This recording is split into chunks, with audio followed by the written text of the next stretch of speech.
there is more than enough power and performance out of the M12 fuel hatchet to get whatever job we need done. It can get into all these little tight spots. There's no way you would be able to get any other saw in there. You can fit in most places you can with a normal saw. It's lightweight and sleek design.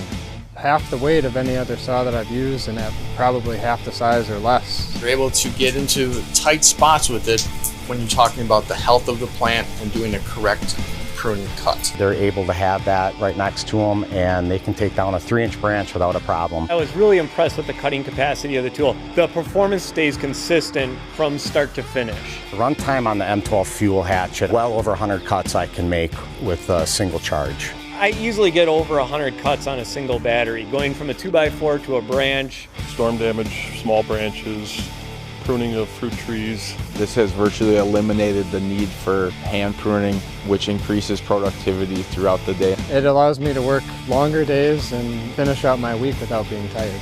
I would recommend the M12 fuel hatchet because of the maneuverability, the compact design for storage. I'm able to cut up to 3-inch branches, and the battery run time is just outstanding.